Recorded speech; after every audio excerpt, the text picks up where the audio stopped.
잠깐만요. 제가 오는 길에 진짜 큰 수입을 잡았습니다. 어떤 여성분이 20대가 참 우울하다 이러시면서 저한테 사과를 선물하고 있었어요. 이 근처에 어디 계실지 모르겠는데, 또 한 분은 이거 먹으라고 과일을 주셨는데 이게 아마 너무 비싸서 한번 맛이라도 보라고 준 것 같아요. 대표님 춘천 인심 좋습니다. 왜 우리가 이 과일 선물을 해야 되는 이런 시대가 되고 말았나. 과일값이 너무 비싸죠?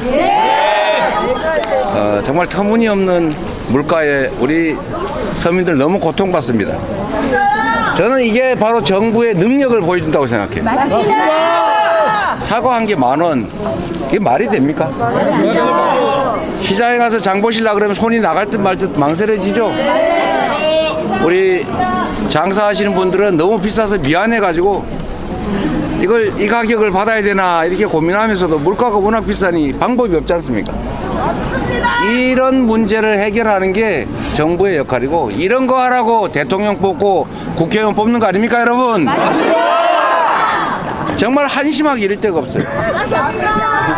경제를 살리는 게 그리 어려운 일이 아닙니다.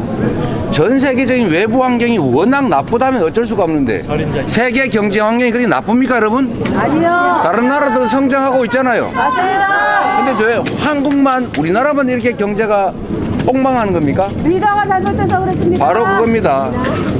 이런 문제를 해결하고, 상황이 나쁠 때는 조성을 하고, 과열되면 좀 절제를 시키고, 이런 거 하라고 권력 맡기고, 이런 거 하라고 세금 내지 않았습니까, 여러분? 일을 시켰는데 엉터리로 하면 혼내야죠. 우리 집에 키우는 반려견도 시키는 대로 안 하거나 잘못하면 혼을 내지 않습니까? 근데 혼을 내지 않으면 어떤 일이 벌어지냐? 주인 머리 꼭대기에 올라앉죠? 지금 우리는 왕을 뽑았습니까? 아니요. 충직한 일꾼을 뽑았죠? 그런데 그 일꾼이 왕 행세를 하고 있어요. 국민의 입을 틀어막고 심지어 회칼 위협까지 하지 않습니까? 농담이야. 전에 우리가 총으로 한 250명 쏴 죽였어. 정권에 대들면 대검으로 찔러 죽였어. 조심해. 농담이야. 농담으로 들립니까, 여러분? 실제로 생선 회칼로 보도 기자를 칼로 찔러서 중상해를 입힌 일이 실제 있었지 않습니까? 그 정보사라고 하는 데서 했다고 하죠? 네. 제가 며칠 전에 그 부대에서 당시에 근무했다는 사람 얘기를 들었습니다. 극비 상황이었다고 합니다. 평생 자기도, 제가 아주 가까이 아는 분인데 평생 그게 극비 상황이었기 때문에 자기는 말을 하지 않았대요. 알고 있었다고 합니다. 그런데 대통령 비서실에, 대통령실에 시민사회 수석이 생선 회칼로 언론인을, 국민을 위협하는 이런 나라가 정상입니까, 여러분? 아닙니다. 이런 나라 우리가 허용해야 됩니까? 아닙니다. 이러자고 우리가 세금 내고, 이러자고 대통령 뽑았습니까? 아닙니다. 이제는 권력을 회수할 때입니다.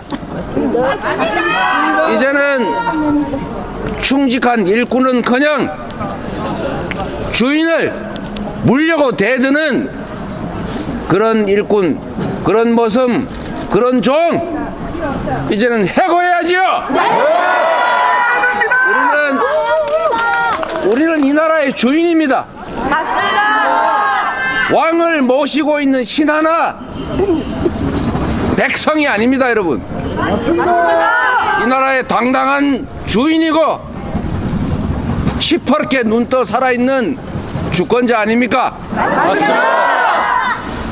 지난 몇 년 지나지도 않는 시기에 그 서슬퍼런 박근혜 정권조차도 우리가 힘을 모아서 권좌해서 내쫓았지 않습니까?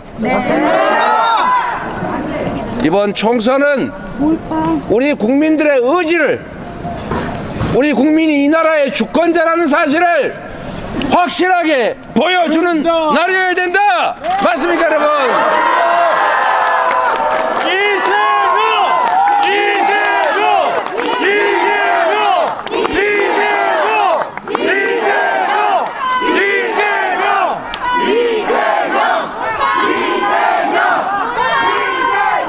지역을 방문한 야당 대표에게 선물로 사과 한 개, 귤 한 개, 이런 거를 선물해야 될 만큼 우리의 상황이 팍팍하지 않습니까?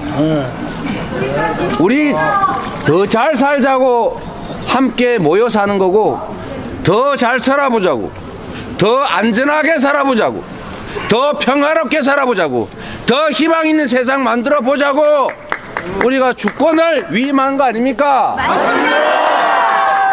그 위임한 주권으로 우리가 낸 정말 피땀 흘려 번 돈으로 낸 세금, 그 돈으로 국민을 협박하고 나라 망신시키고 국민을 이렇게 못 살게, 이렇게 민생 파탄 경제 폭망시키는, 전쟁이 나도 이상할 게 없는 이런 평화의 위기 만드는, 전 세계에 정말 내놓아서 부러워하는 모범적인 민주국가를 독재화 길을 가고 있는 국가라고 이렇게 평가받는 이런 나라 만들고 말았는데 우리가 가만히 있어야 되겠습니까? 안 됩니다.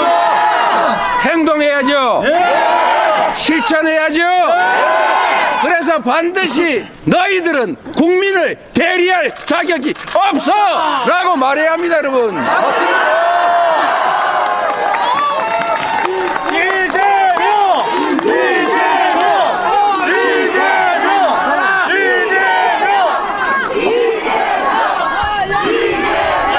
여러분, 이번 4월 10일은 민주당 그리고 국민의힘이 대결하는 그날이 아닙니다. 이번 4월 10일은 국민과 국민의힘의 대결입니다. 주인을 배반할 뿐만 아니라 주인을 오히려 공격하는 대리인의 자격을 상실한 그들에게 그 대가가 무엇인지를 확실하게 보여줘야 하고, 우리 민주당은 국민이 승리하는 국민 승리의 도구다.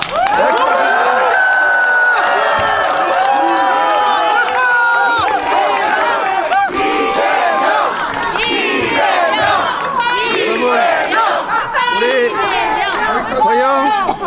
허영 국회의원 일 잘해왔지요? 예, 맞습니다. 민주주의의 아주 기본적인 원리는 상벌을 분명하게 하는 것입니다. 동일한 잣대로 잘하면 상을 주고 못하면 벌을 주고, 일을 잘하면 계속 더 일시키고, 일을 못하면 바꿔서 새로운 사람에게 기회를 줘야 하는 것입니다. 허영 후보가 지금까지 4년 동안 일 잘했다 생각하면 확실하게 찍어서 다시 국회로 보내야죠.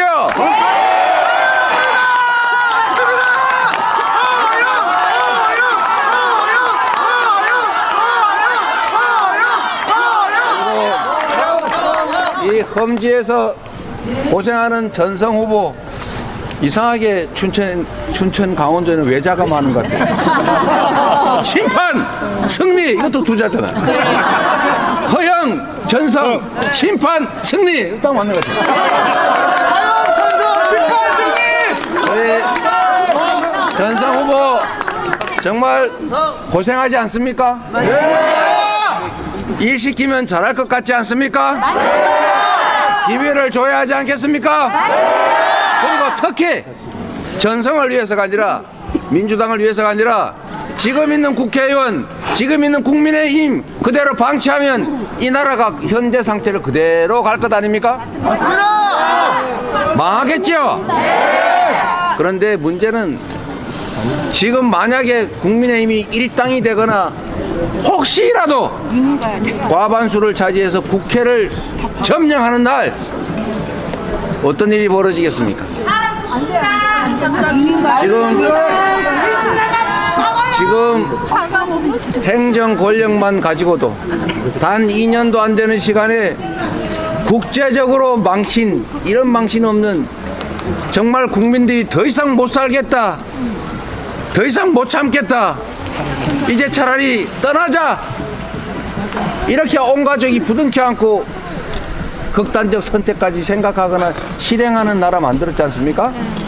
맞습니다. 그런데 만약에 입법권까지 장악해 보십시오. 국회까지 그들이 차지했을 때 일당이 돼가지고 국회의장을 그들이 차지하거나 과반수를 확보해서 입법권을 행사하는 상황이 발생하면 법과 제도까지, 이 나라 시스템까지 통째로 다 바꿔서 다시는 회복하기 어려운 그런 나라 만들어 버릴 겁니다.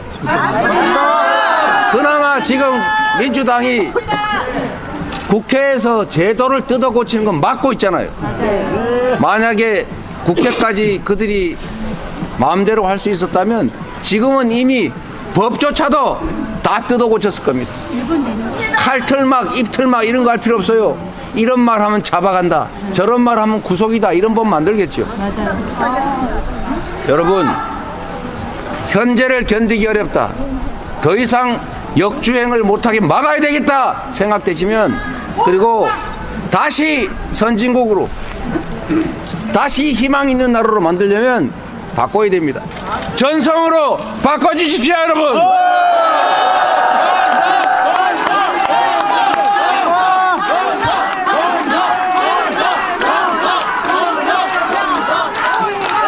심판과 승리를 위해서 허영 전성 시대를 열어주십시오.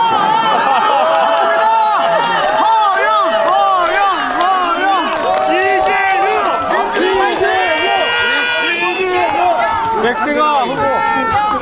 그리고 우리 요즘 우리 잠시 헷갈리고 있는 것 같은데, 조금씩 헷갈리고 있는 것 같은데, 우리 더불어민주당의 비례 정당은 더불어민주연합이다. 더불어민주연합. 더불어민주연합 공동대표 백승아입니다. 반갑습니다. 이제는 몰빵이 아니라 더불어 몰빵이라고 외치겠습니다. 더불어민주당, 더불어민주연합, 더불어 몰빵, 따블로 몰빵입니다. 춘천은 저를 선생님으로 만들어준 도시입니다. 춘천교대 나왔습니다. 춘천은 저에게 가족을 만들어준 도시입니다. 춘천교대에서 만난 남자랑 결혼했습니다. 네, 제가 이 거리를 남편 손잡고 엄청 20년 전에 활보했었는데요. 오기 전에 한 바퀴씩 돌고 왔는데 예전 같지 않더라고요. 그때처럼 살아있고 번화하고 생기 있는 춘천으로 다시 되돌려야 하지 않겠습니까? 우리 춘천 더욱 발전할 수 있도록 민주 세력이 힘내겠습니다. 몰빵으로 하면 심판하자 3번 해주십시오.